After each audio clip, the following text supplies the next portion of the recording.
Hello and welcome to Moderate Fantasy Violence, a podcast about pop culture and the world around it. I'm Nick. And I'm Alastair. And this fortnight we're talking about One Battle After Another, the latest acclaimed film from Paul Thomas Anderson about Leonardo DiCaprio running around in a dressing gown, and Alien Earth, the sci-fi horror series from Noah Hawley about a bunch of people running around in the dark in a sci-fi base getting murdered. But before all of that, Alastair, what else have you consumed in the last fortnight? So yeah, I've watched an interesting film that's certainly interesting to discuss. It's kind of hard to tell how good it is for reasons that I will come to. But I recently... Come on, Alastair, we've got one job. So yeah, one goal which is to discuss why things are good or not good, yeah. Well, this one falls into the category of being interesting and worth talking about. But yeah, I guess I kind of feel when I watched this film, I was like, I can't really say this is good. I don't know, it's got flaws, should we put it that way? But anyway, so I'll finish dancing around what I'm talking about, which is that I watched Megan 2.0. Oh, okay. Yeah, the sequel to viral hit horror movie Megan from 2022. This is a follow-up. The reason why I guess this is sort of interesting, and I don't know if I can fully recommend this film, is that this one's not really a horror movie anymore. They kind of dispense with a lot of the tone of the first film. The first one was very much creepy horror type thing, which is suburban horror. This woman, adopts her niece after her niece's parents die, and then she builds a sort of robot doll companion to look after the niece and care for her emotional needs. That might also be a product for the toy company where she works, and obviously the robot turns out to be evil and kills 4 or so people and a dog. The tone of the first film is like you brought something evil into your house, something uncanny, unsettling that could be a threat to you and your family. This one is kind of a silly action movie. I guess the most charitable comparison is to say if the original Megan was like Alien, then this is Aliens, where rather trying to repeat the tone of the first film, which will be very difficult when something such a surprise hit and is sort of good in that vein, just adopt a different tone and, continue the story but in a different way. But yeah, the plot of this second movie is that a group of tech companies have built a sort of assassin android by acquiring some of the patents for the original Megan that's now gone rogue and is sort of running around the world attempting to sort of enact some kind of evil plan involving assassinations and stealing tech. And it might potentially be coming after the family from the first film. So yeah, they have to rebuild the original Megan doll to protect them, and the sort of cybernetic dolls fight each other. So yeah, it's a very different tone from the last one. This one has a lot more sarcasm, one-liners, and postmodern quips. So it's interesting to see how different the direction they've gone in this time is. So yeah, this is a trope I guess we've seen in sort of action films or superhero films, where they have to team up with the villain from the previous film against the new, bigger, scarier villain. Yeah, exactly. Very much your Carnage or yes, teaming up with Venom against Carnage is obviously the example I would use because that is just who I am at this point, but I'm sure other examples exist. Yeah, and we mentioned Carnage in the last episode as well, so you've got to get your Carnage in every episode. Oh yeah, I mean, much as I love the Clone Saga and Ben Reilly, Carnage actually got into me from an even earlier age. Anyway, yeah. Let's not talk about Spider-Man for 5 minutes. Yeah, I have heard this film is a bit of a massive grating swerve, and most of the reviews I've seen floating by of it have just been a bit bemused. I guess, as you say, there is a precedent for it in Aliens, but I guess they get away with it because both those films are, amazing classics. Yeah, and they're classics in a different way. And also, the tone of Aliens is much closer to the tone of Alien than Megan 2.0 is to Megan. I mean, there's probably a lot of people who would still consider Aliens to be a horror movie, especially if you're sensitive to horror and find anything vaguely horror-y incredibly scary. You'd probably find Aliens pretty scary as well. There's still a lot of people wandering around in the dark in a sort of base getting bitten by things that run across the ceiling, which I'm sure we'll come to at length. But yeah, this one is, if anything, more closer to a Mission Impossible movie. There's even a whole extensive Mission Impossible style break-in sequence when they have to break into a base involving crazy stunts and paragliding and cracking codes and things like that. Yeah, there's say supervillain bases, things like that. This is definitely not a film that you're in any way supposed to take seriously. Whereas the previous one did kind of have something to say about, first of all, about tech taking over children's lives and is that good for them? Parents who just park their kids in front of the technology, iPad kids, I think is the expression we're using today. I suppose this has something to do with like big tech and weapon systems maybe running out of control. I'm not really sure also if the plot of this film makes sense. There's a sort of twist halfway through to like reveal the villain behind the villain, and I'm kind of thinking like it sabotages probably a lot of the plot that came before. At the end I was left thinking, does that really make sense? Did those characters always have to do what they were doing? And also the degree to which they now have become sort of Joss Whedon stroke Marvel style, like aware that they're in a slightly over-the-top action movie and thus making like sarcastic quips or delivering like one-liners is definitely a completely different tone to what they were doing before. Yeah, I haven't seen either of these films, so number one was a fairly straight horror film then? There really weren't that many sarky quips? No, not that I can remember, yeah. Wow, that's a turn, certainly. It is certainly a turn, yeah. I kind of get the idea that, like, what would they do with the sequel? How do they do the same one again? Because they would have to do something, again, very, very different, such as, like, it's a different family or things like that. I mean, horror films are known for churning out huge numbers of sequels. There are many horror franchises I follow, but yeah, I think I watched quite a few of those Paranormal Activity films, which, again, the classic, the first one had quite an interesting idea. You know, ghost film told out through home security cameras and things like that. And it kind of got more ridiculous as they went along. But the thing with Paranormal Activity 2 is like it's about the sister of the character from the first one. Basically it's about a whole different set of characters with some plot overlap, because I guess what people are there for is the creepy atmosphere and tone. It wouldn't really pass credibility for a reason why they built another Megan if they want to just repeat the same plot again. So I can see why they was kind of stuck a bit, but they didn't have to make a sequel. I mean, that's not the sort of logic that works nowadays.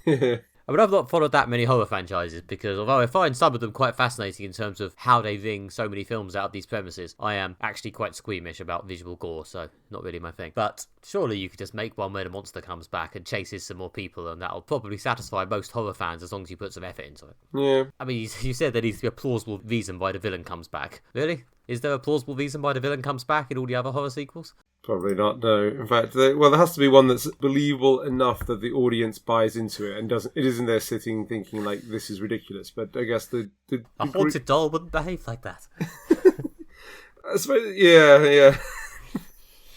But, I mean, it's one of those weird things that, like, but it is definitely a thing that, like, people will accept all sorts of, like, crazy stuff in fiction, you know, from aliens to time travel to, you know, again, like, haunted, possessed dolls or whatever. But does have to be, like, a degree of credibility, like, how does Megan get back into the house? Because after you create something that tries to kill you and, you know, potentially kill your adopted niece or whatever, most people won't believe, like, why would you bring something like that back into your house? Obviously, in this film, it's because there's, like, a cybernetic super assassin hunting you. Well, why don't you just use a different family, you know? Was this on the news? Would a different family on the other side of the country know Megan's going to try and kill them? Yeah, well, I mean, that probably would have worked as an option, yeah, or just created something similar. Yeah, in the world of this story, the sort of story of Megan has become like worldwide news because part of the plot of the second film is that like the main character from the first film has become like a sort of crusading activist against iPad kids, basically saying to parents like, you know, restrict how much technology that your kids can use and things like that, you know, and spend time with them rather than dumping them in front of the iPad. But again, there's no reason why it couldn't be like another tech company creates a slightly similar product. I mean, again, they borrowed the idea in this that like a weapons company gets hold of some of the patents and blueprints from the original Megan and uses it to build an assassin. They could have just had another tech company builds another similar doll type thing and it goes to another family. Build an AI enhanced version. Surely there's room for satire there, guys. Yeah, exactly. And there's things like that. And or they could have just done the sort of Terminator plot line of Megan wasn't totally destroyed, so she rebuilds herself and comes back, you know. There's directions they could have taken this in and sort of maintained the horror tone. Yeah, the sort of suburban horror tone. They decided not to, which I suppose like points for doing something bold and different and not just kind of being another film that just cranks out the same tone over and over. I mean, limited points, because it sounds like the film they have made is quite a generic action movie. Yeah, pretty much, yeah. It is a pretty generic action movie. Like I say, it probably would be amongst the lower 20% of Marvel movies had this been like a Marvel thing. Like I say, the plot doesn't make a lot of sense. It's got some kind of interesting bits where it's clearly like just really camping it up. Jermaine Clements plays like a sort of sleazy kind of sex-obsessed tech billionaire, which I suppose is really, really silly. And obviously, yeah, he gets like sort of murdered brutally by an android. There's something weirdly like compelling about it. I mean, the plot moves quite fast and it's usually watching to think like what ridiculous thing is going to happen next. And it definitely held my attention. But like I say, I don't know if I could really recommend this film because I was just sort of sat there a lot of the time just thinking like, well, this is ridiculous. Yeah, no, I've heard that film's very odd. It's nice to have it confirmed though. Yeah, so maybe this is a case of like, I watched it so you don't have to. But I was curious to see what they did with the sequel. I don't know if they could make more of these. Maybe it'll just become like Fast and the Furious or something like that again, which started out as something that really did try to take itself very earnestly and seriously. And by the second film, they were already launching cars onto boats. And by the ninth film, they were going into space. So yeah, maybe like they'll just make more and more ridiculous movies and it'll become like the next Sharknado or something like that. Yeah, but it wouldn't be the worst thing in the world if they just left it here with, okay, we did like one for the horror and one for the kind of cheesy action. But then again, people don't walk away from money spinning premises. It's got some recognition value at this point. I imagine it'll be back. If nothing else, they could make another horror film and do a press tour where they say they're going back to their roots. Yeah, something like that. Again, Alien 3 is, I think, more of a horror movie than Aliens. And yeah, Alien 3 is kind of more back to the original premise of like, it's one location with one alien that's kind of picking people off. Oh, there's a bit more to it than that for the people who've seen it, but there's a model to follow there. So tune in another 3 years or so, if the world's still here, to hear what I made of like Megan 3.0 when like, I don't know, Megan gets into crypto or something like that. God. Crypto probably will still be going in 3 years, won't it? Never mind. Yeah, that's a Web 3.0 joke for the people. For the people into that. Cool. Right. So I've been watching movies of dubious quality. Nick, what have you been up to since we last spoke? Well, speaking of jokes, and indeed speaking of sitcoms, which I was covering in the last episode as well, I have watched the first season of The Paper, the new office-adjacent sitcom, in which the same documentary crew follow the fortunes of a struggling local newspaper, the Toledo Truth Teller. But they've just hired a crusading new editor who's going to try and bring back journalism with the help of a crew of plucky volunteer reporters who have mostly very little experience in reporting. And meanwhile, the higher-ups at this newspaper, who would rather he just shut up and stopped this and got back to running clickbait, are going to try and sabotage him. This is a new show from the makers of The Office as well, or at least the showrunner is still there. It's a strange one. By the end, I think I concluded it is quite a sort of pleasant, fun hangout show. It's got some fun characters, it's got a nice vibe, it does mostly have a decent bit of comedy in it by the end. Although, like all sitcoms, it does take a while to get there. The first couple of episodes of this are, honestly at times, almost actively boring, because it's just so busy setting up the setting, the premise, this new editor coming in and meeting everybody. It kind of seems like a sort of very light comedy drama, with not quite enough drama and not quite enough comedy. But happily, once everything's settled in, after about 3 episodes,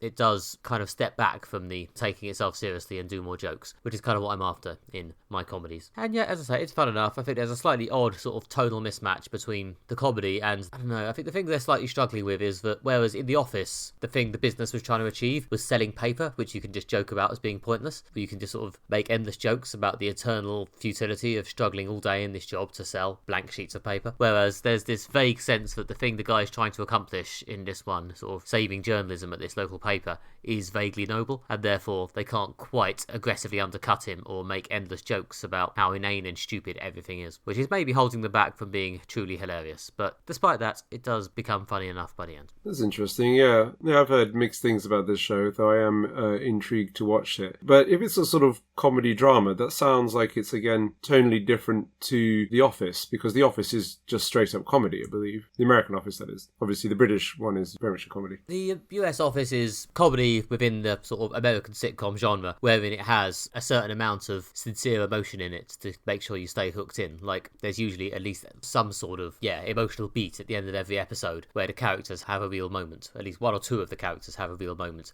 even while stupid things happen adjacent to them.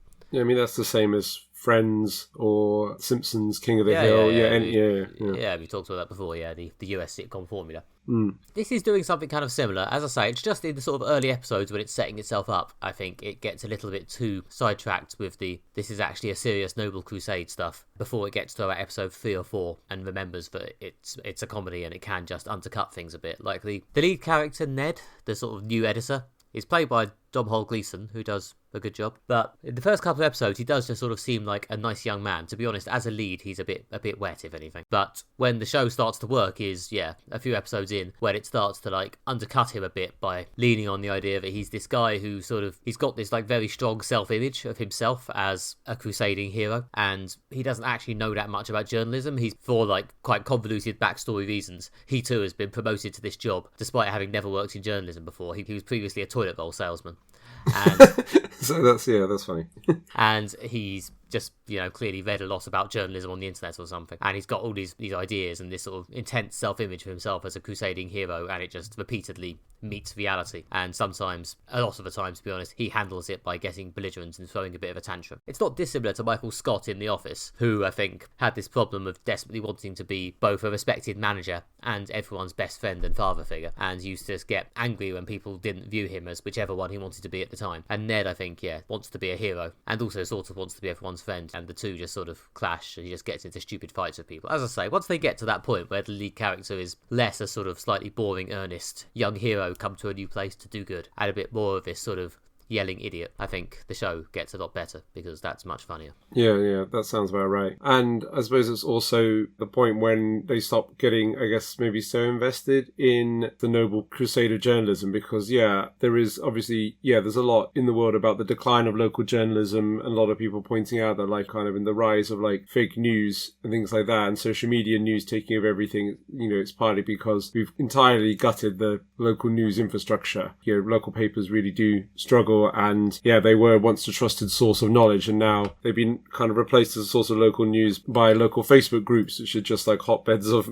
misinformation and conspiracy. So there's a lot of like serious things they're dealing with there. Not that you can't make a joke about something serious or have a sort of a tone that can be both serious sometime and funny some of the other time, the old ridiculous characters in a serious situation. But I can understand that like the original Office inherited the joke that what they do is selling paper from the British Office, which, because that's just inherently pointless and stupid, or inherently sort of futile, something to make fun of. So I can kind of see why there's a sort of a mismatch there. I guess it'd be too maybe similar in tone to Silicon Valley if it was about them making a pointless, clickbaity, churny journalism viral news website. Yeah, I mean, it's kind of what they were doing before that. There's a lot of jokes about how the paper used to be stories about, you'll never believe how much Ben Affleck tipped his Uber driver or something.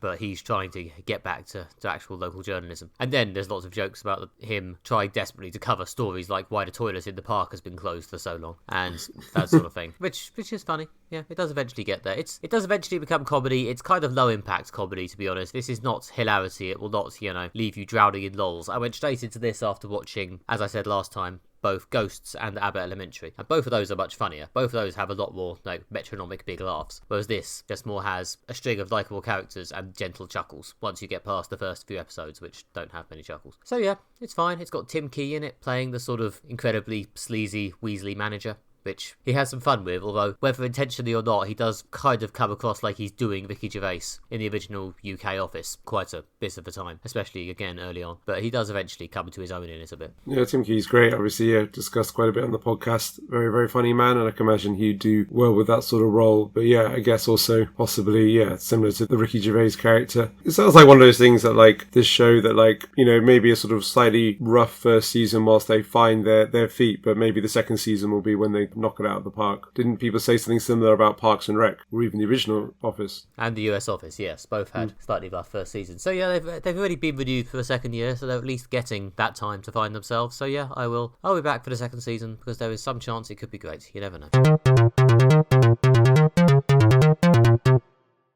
Next up this episode, we will be discussing One Battle After Another, the new film from Paul Thomas Anderson. Leonardo DiCaprio plays Bob, who joins a band of left-wing armed revolutionaries in America, fighting the state, the military, and the conservative hegemony. Here he meets Perfidia Beverly Hills, played by Tanya Taylor, and they fall in love and have a child. When Perfidia is arrested, Bob goes on the run to escape Colonel Stephen J. Lockjaw, played by Sean Penn, who's hunting them. 16 years later, Bob is hiding out in a small town, and Colonel Lockjaw is still hunting them. However, Bob has become a burned-out husk after years of drugs and paranoia, and his relationship with his teenage daughter is strained. We saw this film in the cinema recently. Nick, what did you think of it? Yeah, this was really good, as everyone has said. It's a sort of atmospheric epic. It really feels like it's telling this sort of sweeping story. It has a lot of political points to make, but it also filters a lot of them through this string of jokes about Leonardo DiCaprio playing this quite sort of useless, bumbling man. The opening, 45 minutes-ish of this? Something like that. Are this, extended prologue or setup sequence about how they got to the point of hiding out in this small town. And during that point, Leonardo DiCaprio's character is younger and a bit cooler, although although he's kind of, I think he still feels like he's, a bit less devil may care, a bit less, reckless, nothing matters, we got to do this no matter what, than his fellow revolutionaries. He still feels a bit like a sort of gawky outsider at times. And then, he retires to this small town and, as you say, basically becomes a burnout. For people who enjoy the narrative, Leonardo DiCaprio is clearly quite enjoying the stage of his career when he no longer has to get aggressively jacked and look like a leading man. You'll probably enjoy this film where he spends most of it looking ruined in a dressing gown. So... yeah, it's very watchable, the sort of combination of edgy commentary and silly comedy. I'm always here for that sort of possible tonal imbalance, but Paul Thomas Anderson pulls it off here, it's fun.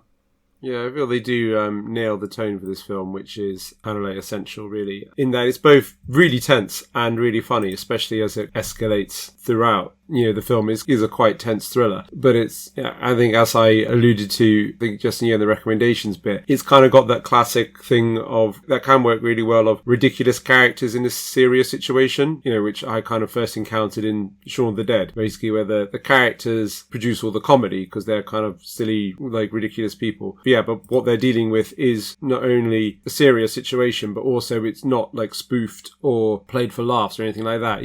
The threat is taken very seriously, like people are killed, they're hunted by sort of armed militias and a kind of over-militarized police. Colonel Stephen J. Lockjaw is quite scary and has some quite nasty intentions. I'm not going to spoil the kind of various ins and outs and twists, but this isn't like kind of a spoof or anything like that, but it is very funny, as you say, and like Leonardo DiCaprio is very funny in this, but it is also like kind of really tense and serious at the same time. I do like how Leo is really playing against type in this, really, in that he's a sort of bumbling man out of his depth and not very likable or sort of attractive, this sort of like kind of ridiculous, slightly manic, paranoid, stoned sort of guy. I mean, there's a clip that's been used pretty much as the trailer for the film, which is one of the funniest bits, when he has to say this like elaborate code word over the phone to get extracted from this like tiny town, and he's so stoned and burnt out that he can't remember the code word. So he's just yelling at the guy. He's like, I've said half of it right, come on, it's me. That is just really, really funny, but also kind of like, it's a tense situation when he has to remember the password to get away from the US military, or US sort of militarized police state, and that is serious, but at the same time, it's kind of quite funny because like, if I was in that situation, could I remember a code word from 16 years ago? Probably not. It's very smart, it's funny, and it's also it's sort of faintly absurd. There's this like quite lengthy sequence where DiCaprio is just, even after the bit that's been in all the trailers, there's another lengthy sequence where DiCaprio is basically on the phone going full Karen, as they say, to some Jobsworth revolutionary who's insisting he delivers the whole code word, and just has this long, ludicrous consumer disputes with this guy while a bunch of troops are kicking in his building to try and arrest him. It's just about on the right side of still tense, but it's also very, very funny.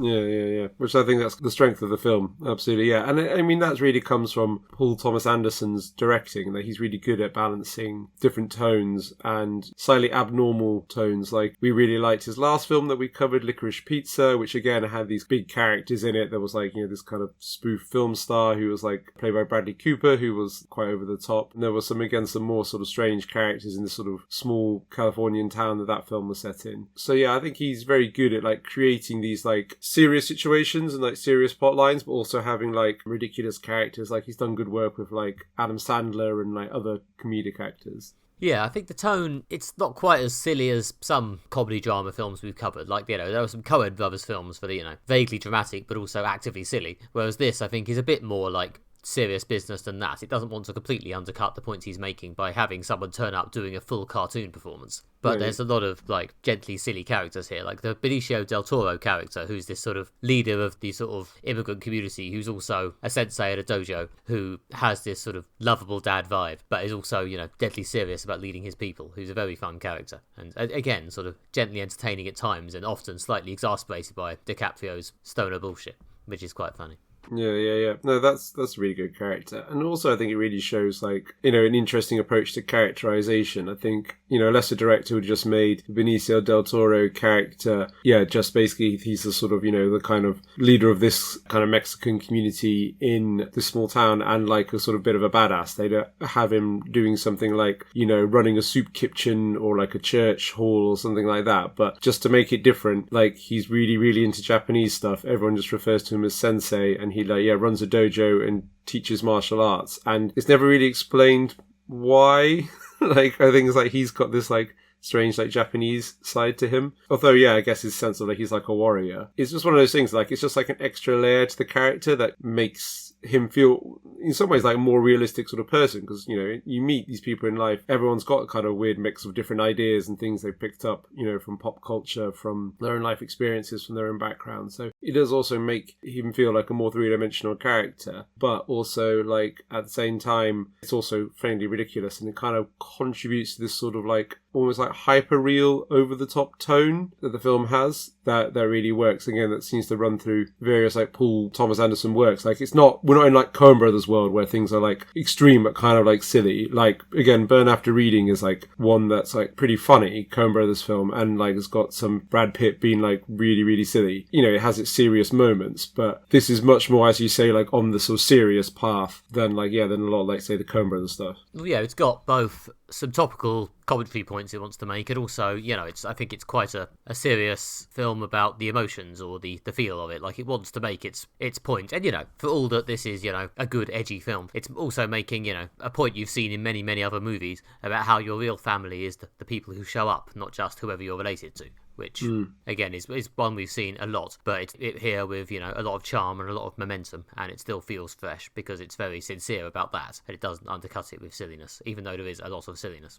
Yeah, exactly. And again, it's got a kind of good family sort of story at the heart of it. Like the kind of key relationship is the relationship between Bob and his daughter. And yeah, he's kind of like a bit of a lame dad in that, well, he's a sort of stoner and sort of burned out paranoia. So he's not really been like a great dad. And to his teenage daughter who just wants her like freedom and independence. And yeah, and that kind of she's pushing at him, and also he's like really insistent about like things like security and like the precautions that they put in place, which she finds a bit lame. And it's kind of got this sort of serious bit of like, your kids will grow up and they will like become their own person, and they'll like maybe drift away from you a bit and not want to be involved in like your life, and the things you think are like really, really important aren't necessarily really important to them whilst they become their own person. But like, you're still connected to people, and by being loving and to each other and being a family, there is still that connection that can like weather these challenges and stuff. And it's like I say, it's not stuff that's new. It's as you say, it's been in a lot of other films, but also at the same time they're kind of doing it in a new way because it's kind of got this sort of revolutionary side to it, and also it's got this sort of Paul Thomas Anderson tone to it, so which works. Yeah, the father-daughter relationship is definitely at the core of it here, and yeah, as you say, that really works. Chase Infinity is playing his daughter. I've not seen her in any other things, but she's really good here, as is Tiana Taylor as her mother, who has a really strong presence in like that opening like 40-45 minutes prologue build-up section of the film. In fact, if anything, she's almost a stronger presence in that than DiCaprio, and then she just vanishes. And honestly, considering what a strong presence she is, it's actually kind of impressive how much the film just lets her completely vanish off screen. Like, spoilers, I guess, but she's not in it very much after those first 40-minute intro bit, and she's really good. Yeah, no, definitely a very excellent performance. Really like captivating, lighting up the screen in that first sort of 45-minute extended prologue bit, because this is quite a long film. It's like over 2.5 hours, but although it's well paced and doesn't feel that long, so it's one of those films I kind of felt like I could have sat through another hour of that. That was really, really good. But she kind of comes in the beginning, has this like big performance, like big character that kind of lights up the screen and stuff, and then her presence kind of runs in the background throughout the film, and then which as it moves on focuses more on the Bob character and his relationship with his daughter. I think it ended at about the right time. I don't think it needed to be shorter. I will not be grinding my long films axe in this review, but I didn't need another hour. This was a good length. I'm happy with this. Yeah. Considering it is like pretty long, it worked well. But yeah, no, it's good. Sean Penn's in it as well, playing a bit against type here as a complete maniac. Yeah. Colonel Stephen J. Lockjaw, who is probably one of the less silly characters in this. In fact, to be honest, the way you can tell that he's a complete twat is because he has no warmth or redeeming features whatsoever. He is just a horrible, horrible man. Yeah, from the beginning, yeah. He kind of embodies the conservative establishment that's hunting these groups, the French 75. They're called this sort of group of left-wing revolutionaries that are kind of a modern American version of Baader-Meinhof complex or something like that. So yeah, he's kind of the embodiment of the police state that's hunting them, because he's like merciless and ruthless, and kind of just obsessed with like expunging left-wing revolutionaries from the earth, and also has strong views about white people and their place in American society, and a lot of like anger and other conflicting emotions about black people and especially black women. So he's in the embodiment of this manic angry conservative who's got a lot of like unprocessed issues about America and the people around him, and is just sort of incredibly belligerent, resorts to violence easily, sort of hateful, but he feels like a character as well. He's like he's got his own sort of like story and personality. He's not just a kind of embodiment of all these like big archetypes. So he's both a character but also like in there standing in as the antagonist for the army of bureaucracy and the militarized police state. He's also like a colonel and seems to lead some kind of military stroke police unit that kicks down doors and hunts these people, so he's threatening in that way as well. Yeah, there's also, the bits where he's applying to join some sort of white pride brotherhood or something, which are, again, sort of surreal in a similar way to those scenes earlier when Leonardo DiCaprio's on the phone. The joke is almost that they're having this sort of very bureaucratic conversation about racism, which is faintly appalling because it's about racism, but also just faintly silly. Yeah, it's the kind of the bureaucracy of the process has come alive and taken on its own life, And they've got their own secret society. I guess something the film's about kind of these like secret underground organizations and how the left-wing one, the French 75, is aggressively stamped out, and it's about people who, though misguided, maybe even violent, just kind of want to make the world a better place, and they have to sort of go on the run and like hide out and things like that. And the sort of conservative secret society involves like the upper echelons of society. There's a character who's like a senator, there's another one who's like sort of businessman and things like that. Colonel Lockjaw's in the military, and it's this kind of thing that's a sort of secret white nationalist organization that is known about but sort of tolerated because it's part of the establishment, even though they're kind of like, even like sort of extreme white nationalists. They're also fairly ridiculous as well because they're called something like the Brotherhood of Saint Nicholas or something like that, and they kind of talk about Christmas a lot, which I suppose is quite a white American thing. But like there's even like bits when like Stephen Lockjaw's like driving up to the house he's having a meeting at or something like that, and like there's like Christmas music playing even though it's like summer or something, which I guess one of the more ridiculous things about the film. Well, if you're dedicated about fighting the war on Christmas. It's ludicrous, and again, it takes a steady hand to confidently make a joke about a brotherhood of racists, but he's pulled it off, god damn it. I mean, they are all sort of like unremittingly awful characters. The joke is how terrible they are, yes, that's the way it works. Yeah, but this film is very political. I think what differentiates it from maybe some of the, again, like easy comparisons to make like Coen Brothers films like Burn After Reading, which is like, again, a sort of comedy spy film. It's a bit more on the comedy side, but also like the spy stuff doesn't really have, I think, a lot to say about like modern American politics. So this film, I feel like, does have a lot to say about, first of all, like how aggressive the state's becoming, like no problem about just like killing activists in the street who they consider to be, against the state, sort of invading privacy, using military force against civilians, things like that. But also it's exploring these ideas about revolution and like, what it costs to be a revolutionary and like the sort of commitment that's needed. But also is it kind of saying that like, we're getting to the point when like violent resistance is what's needed to the state because like peaceful democratic processes aren't working and aren't delivering change. And like the opening scene is the French 75 liberating migrants from like a detention center. I mean, like I say, the film begins with the classic, the Bob character, Leonardo DiCaprio, shows up for his first day as a left-wing militia, meets the kind of the other core characters, gets involved in a situation. Classic opening for a film. But I feel like it's saying a lot that like what they're doing is freeing migrants who've been detained in this like detention center in like kind of inhuman conditions. And, it's kind of straight from the bat. It's like making a point about politics in America right now that like the way we're treating migrants is like horrendous and like people need to do something about it. This film does very much wear its politics on its sleeve. Well, yeah, and that's what I guess elevates it from, a film about a lovable dad who ultimately proves his love for his daughter by going on a massive epic adventure, but it also clearly has something to say about more than just dads be nice to your daughters. Yeah, exactly, And there's this like whole sort of rich world of like characters. I think on some level it's romanticizing being a revolutionary, I think to some degree. I mean, it does sometimes make it look kind of like cool and exciting and stuff, doing this spy things and like taking it seriously, like in the sense that like I feel this is like a modern epic American story. It's like got that sense of the epic in that it's about these specific characters doing something specific, but like it's also kind of about the kind of sweep of American politics over the last 16 years and the state of America now, in the way that,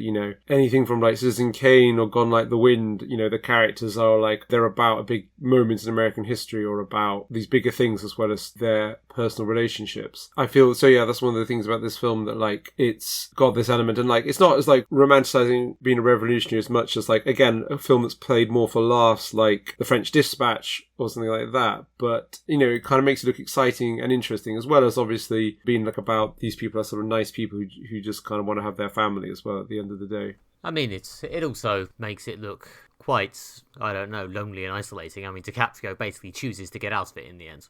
Yeah, exactly, yeah. Because also, the toll gets a bit much, and also, there's a whole thing also like Revolution's a young person's game and he's got a kid and things like that and just, needs to take it seriously, take being a dad seriously. But also, I guess he meets these people who are like kind of live and breathe it as well. Yeah, which again, the sort of, when you move in activist circles, you meet people like that as well. And it's kind of an interesting portrait of like, the different sort of people who get involved in this sort of thing. That nuance is, I guess, what makes it good. So yeah, I see why everyone likes this. I'll be interested to see how it does at the old Oscars.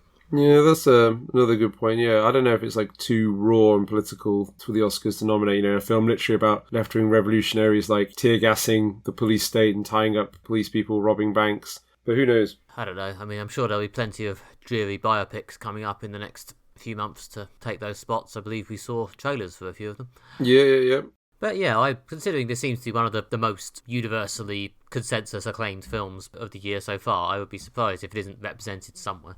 It'll definitely get lots of nominations. Paul Thomas Anderson usually does. Licorice Pizza did as well. I can imagine, again, Leonardo DiCaprio, could be an Oscar-winning performance. It is a great performance. He's playing against type. Again, also, Benicio del Toro, very good, as is Sean Penn, Tiana Taylor. So, I mean, this could really sweep the board again, and maybe Hollywood wants to make a big statement about where it stands, something like that. We'll see what else is in the mix, but this has definitely been one of the best things I've seen so far this year, if not probably the best film I think I've seen this year. It's definitely right up there. Yeah, I agree. But then again, I'm not sure I've seen that many new films this year apart from superhero movies, so...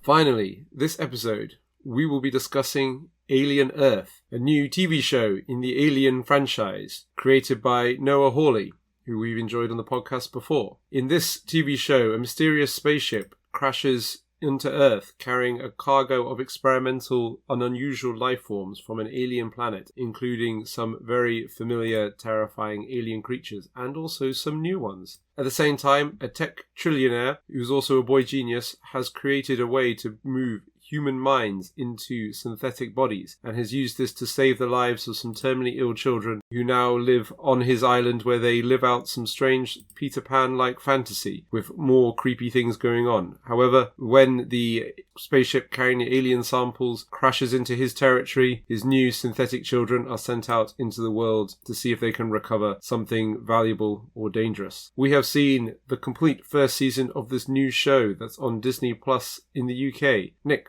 what did you think of it? I enjoyed this. I thought this was fun, atmospheric, sort of action sci-fi horror with good sort of over-the-top characters, some interesting ideas, and imaginative new monsters. I had a broadly good time. I think I'd possibly slightly over-egged it in my head as definitely surely the TV highlight of the year, and I don't think it maybe quite got there, although we'll see when I come to lay out my charts at the end of the year, I guess. I don't know what the big contenders are. But yeah, I don't know if this was quite a staggering masterpiece of heartbreaking beauty, but it was a fun sci-fi show and I enjoyed it. Yeah, I really like this as well. I mean, I'm a big fan of the Alien franchise, which can be a disappointing experience at times, especially over the last few decades, but it seems to be on a roll now with first Alien Romulus and this TV show, which I absolutely enjoyed a lot. Definitely an episode that's in my wheelhouse between the left-wing revolutionary film and the Alien TV show. I really liked the tone of this, that it really captured some of the feel of the original Alien film. One of the things I really liked is that all the tech kind of looks like 70s and retro, even in the cutting edge labs that the trillionaire boy genius has on his like private research island. All the computers are still kind of look like they're from the 70s. Like even their like handheld devices have like a big like heavy like punch button keyboards on them rather than being like iPads and things like that. So I really like that. So it made it look like consistent with the tech universe of the original Alien movies that were made in the 70s. There's lots of things, especially as a fan, I really liked about this. I kind of really liked how they basically speed run the first Alien movie right at the beginning with the spaceship that's coming to Earth and then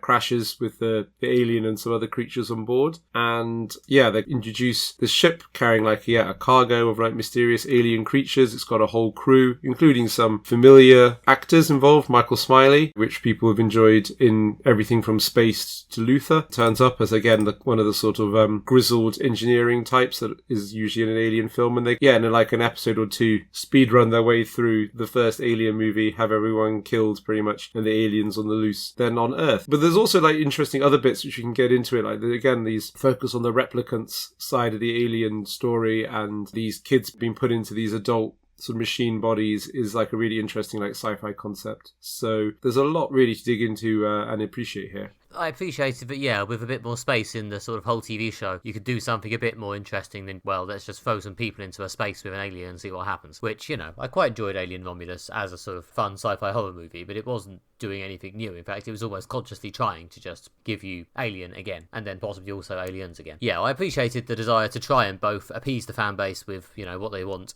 and give us some new stuff here. Even if, I don't know, I gather that the reaction from the fan base has been mixed, and some of them feel it didn't quite give them what they want, but as someone who isn't that bothered or invested, I seem to like it, and as an Alien fan, you seem to enjoy it as well, so clearly it's possible. Yeah, I guess like what I'm interested in is like a great story. I'm fully willing to admit that some of the previous ones are like pretty bad. Also, like what I liked about this as well, which I haven't dived deep into the Alien fan discourse on this, although I have seen quite a few memes about how the fans seem to love the little eye spider creature they've introduced. Yeah, that seems to be a fan favourite more than the xenomorphs themselves. I guess we might come back to that. But what I liked about this as well was that there wasn't really like much of a deeper dive into the lore of the aliens themselves. Like, they're kind of scariest when they're unknown, sort of monsters that kill people and things like that. And I know in like the comics and I think some of the video games, there's like more about their society and like how they operate, and in a sense to build them up in like ways that they can communicate with people, so you can kind of understand them more as characters and kind of create more of a plot rather than just having them being just this sort of like dangerous, like violent antagonist. But I don't think the Alien benefits from more exploration of their society and how they work. It makes them a bit less scary. That's kind of not what I'm here for. So I like that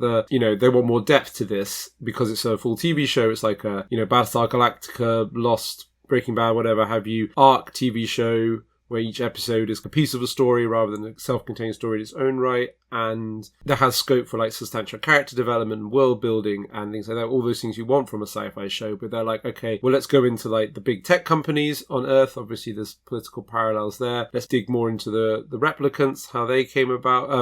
I keep making that mistake. Replicants are from Blade Runner. Synthetics are from Alien. Okay.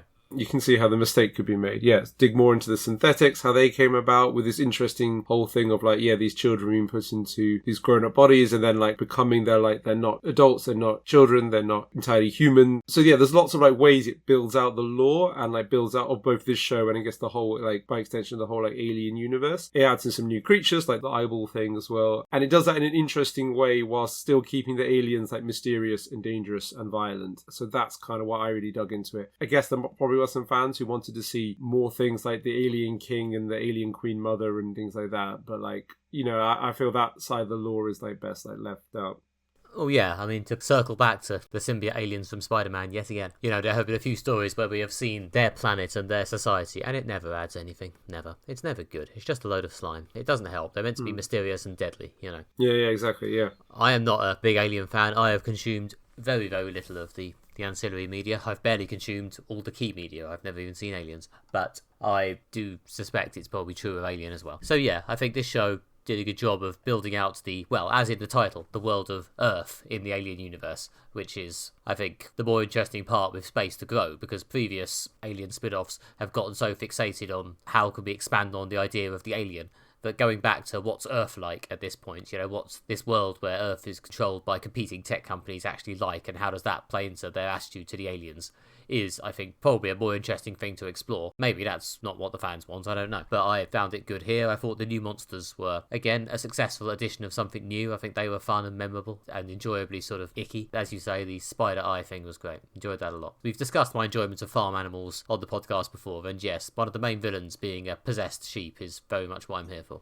It's both kind of scary and a bit ridiculous, yeah. Exactly. I mean, for people who might not have seen the show but do want to watch it, I would explain it, I guess, a bit without dropping any spoilers. But yeah, they've introduced some creative new creatures, including something that crawls across the ceiling and puts like a tentacle down that grabs people, very reminiscent of one of the monsters in Half-Life. I can't remember what it was called. Was it a barnacle? Never mind. And there's this weird thing that's like a sort of spider with like little eyeballs on it. That seems to be some kind of parasitic creature that digs into other living things and then takes over them by like clawing out their eye and inserting it in its place. And it takes over, well, when they work this out, they give it a sheep to control. And they have this kind of like evil sheep in the corner, which is kind of scary but also kind of silly, which I've appreciated a lot, yeah. I guess I shall skirt around the spoiler, but the sheep does get one of the best moments in the series. Yeah. Which I won't describe, but it's very good, and you'll probably know it when you see it because it's got a sheep in it. But yeah. I mean that's the distinctive character of this character. Yeah. It's got a sheep in it, so the sheep's got an eye in it. But yeah. Yeah. So yeah, the new monsters are, I think, a key part of the appeal here. I think I may or may not have already said. Maybe some people don't like the fact they overshadowed the Blessed Xenomorph, but I thought they were good fun. I mean, there's several Xenomorphs in this show, and they get to like dangle from the ceiling and stab people with their barbed tail and things like that, and bite people with the second set of jaws. So yeah, if that's what you want. Yeah, and there's two broad bits when they're doing classic alien stuff. There's the first bit with the spaceship first. Yeah, when the ship itself, the alien gets on, and then after it crashes, the Peter Pan synthetic children are sent in to retrieve the samples, and like, yeah, they're kind of climbing around in this sort of crashed ship and where there's an alien on the loose. And then at the end, when the alien gets loose on their research base, so they kind of do some kind of very classic, yeah, alien bits of like people running along corridors while there may or may not be a thing largely made out of teeth and spines waiting around the corner to bite them. So I feel you get like plenty of like classic alien action for your money in this, but like you get more as well, yeah, which is what I wanted. And there's some interesting array of human characters. Yeah, we've got sort of Zuckerberg-esque kid tech genius who doesn't really understand what he's created but also thinks he's smarter than everyone else. But in a sort of like, yeah, again, like cyberpunk libertarian future when the earth is controlled by like 5 big corporations, so he has like the power of like a Roman emperor and like the mind of like an impetuous teenager, also the early 20 something, which is again, yeah, an interesting villainous character. Yeah, there's some other characters they hang out with. Yeah, there's Timothy Oliphant playing another synthetic who's again quite scary, and bizarrely Aid Edmondson, as people may remember from Bottom, and among other things. Here playing quite like a serious character, yeah, and again, one of the henchmen. Yeah, he's quite good at doing like menacing and serious. But yeah, it's some interesting casting. Yeah, no, there's a good bench of background actors as well. Yeah, there's these sort of kids in like young adult bodies, and then there's this group of sort of scary, ill-intentioned adults who surround them. And a couple of like well-intentioned adults who inevitably are chumps and are there to get chewed up and spat out by the system, basically. Yeah. Spoilers, I guess, but yeah. Yeah, well, it's an alien movie, and it's still a kind of horror thing. There are definitely strong horror elements to this, so yeah, it's kind of satisfying those like horror tropes. Certainly, yeah. The actors playing the lost boys, you know, these children have been put into the synthetic bodies. I thought they were all like brilliant performers because they're all in their 20s and 30s because the bodies they've been built are like adult bodies, but they do a really good job of like having the mannerisms of children and things like that, and the kind of the way they talk and the way they interact. Like it's very like the way children talk and interact, but without it being like over the top and silly and things like that. I felt that like they just really nailed these kids in adult bodies. There's some really strong performances there. Yeah, no, I thought they did a good job of actually playing like children in adult bodies without it being like cartoonish or silly. I thought they just had these sort of interesting mannerisms and this sort of naivety or this inability to understand nuanced motivation, which was both quite endearing and quite sort of good for your horror perspective because it gives you a lot of opportunities to sort of cringe as they do incredibly stupid things for reasons that are understandable for the characters but still not good for them.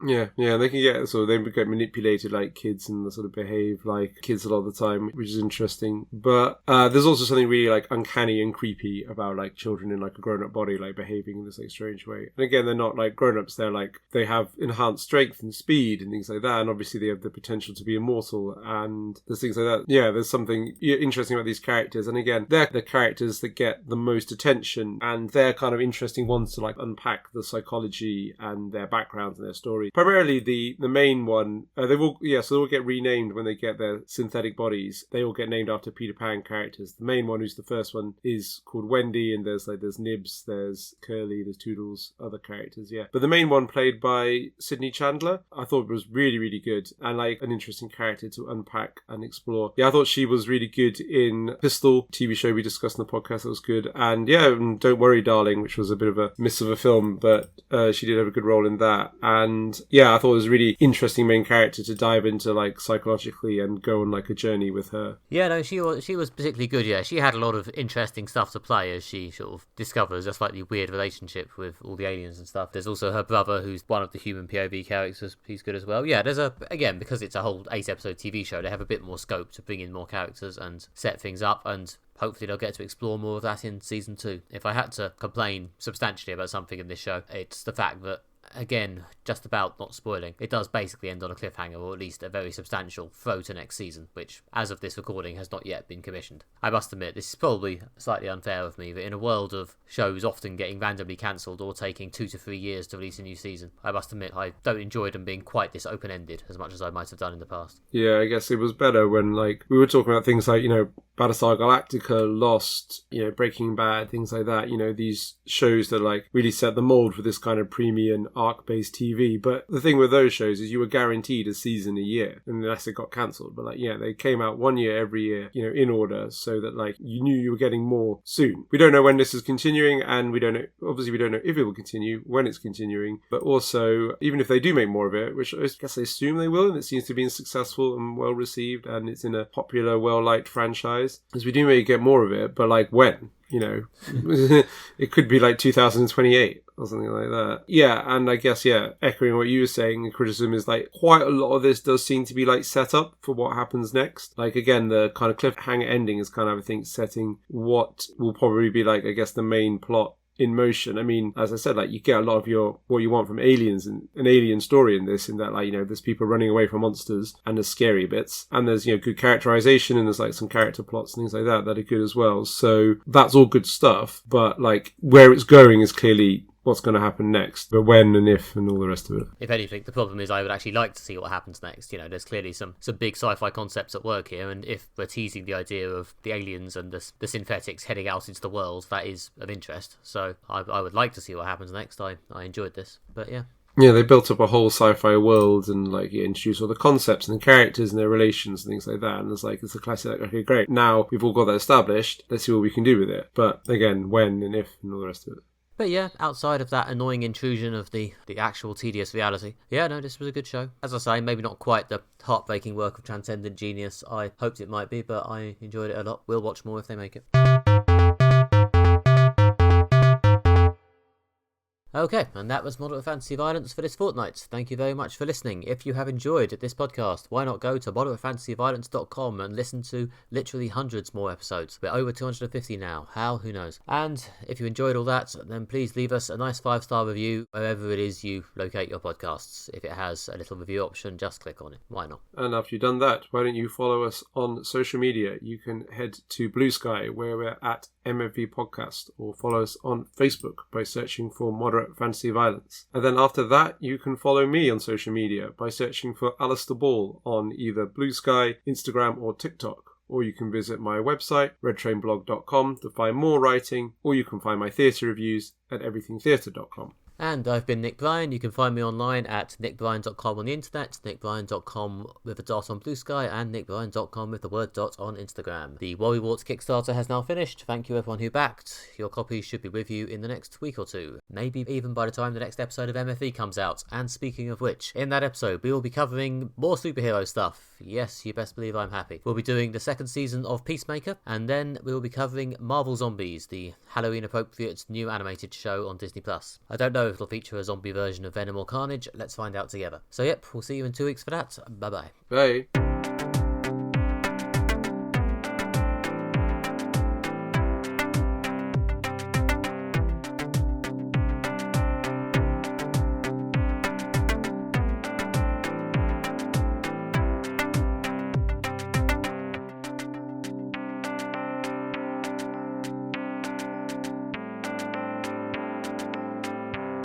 Cool, right. roll straight into one battle after another? Yep. Let's do it. One segment after another. Hey, that's good.